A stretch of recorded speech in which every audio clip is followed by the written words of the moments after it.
നമസ്കാരം, ഞാൻ ഡോക്ടർ അതുല്യ അരുൺ. ആയുർവൈദ്യത്തിൽ ഇന്ന് ഞാൻ ഡിസ്കസ് ചെയ്യുന്നത് കുട്ടികൾക്കുള്ള യോഗയെ പറ്റിയാണ്. കുട്ടികളിൽ നിർബന്ധമായും യോഗ ശീലിപ്പിച്ചിരിക്കണം.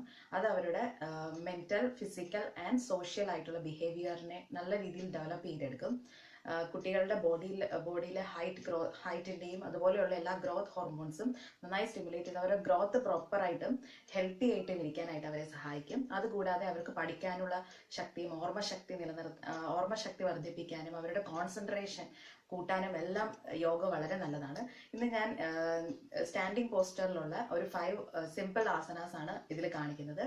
അപ്പം അത് നിങ്ങളുടെ കുട്ടികളുടെ ഓവറോൾ ആയിട്ടുള്ള ബോണിന്റെയും മസിൽസിന്റെയും സ്പൈനിന്റെയും നെക്കിന്റെയും ഒക്കെ സ്ട്രെങ്ത് വർദ്ധിപ്പിക്കും, ഫ്ലെക്സിബിലിറ്റി വർദ്ധിപ്പിക്കും, നെർവ്സ് ഒക്കെ നന്നായിട്ട് സ്റ്റിമുലേറ്റ് ചെയ്യും. അത് കൂടാതെ അവരുടെ ഓവറോൾ ആയിട്ടുള്ള ബാലൻസിങ്ങും അവരുടെ മെന്റൽ സ്ട്രെങ്ത്തും കോഗ്നിറ്റീവ് പവറും വളരെ കൂടുന്നതുമായിട്ടുള്ള ആസനങ്ങളാണ്.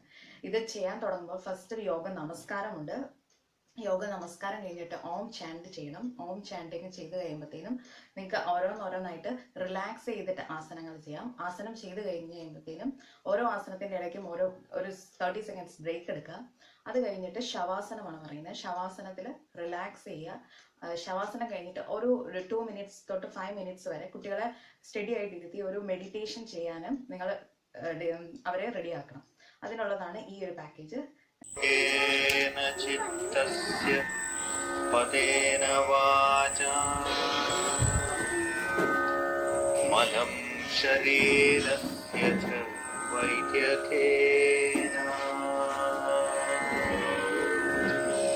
യോ വാ കരോത്തം പ്രവരം മുനീനാം പതഞ്ജലിം പ്രാഞ്ജലിരാനതോസ്മി.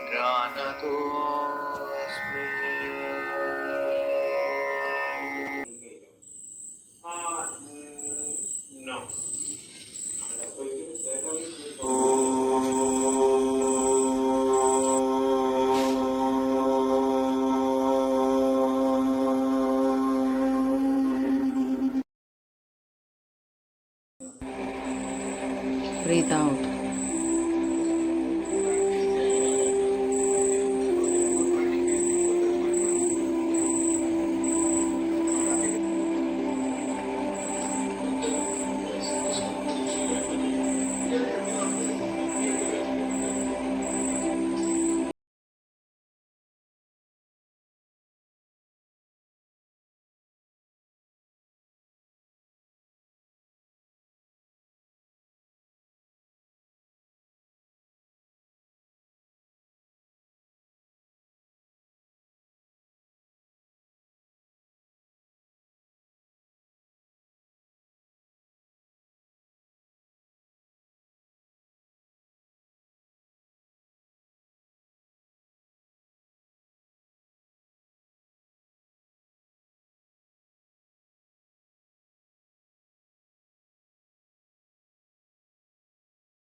सह वीर्यं करवावहै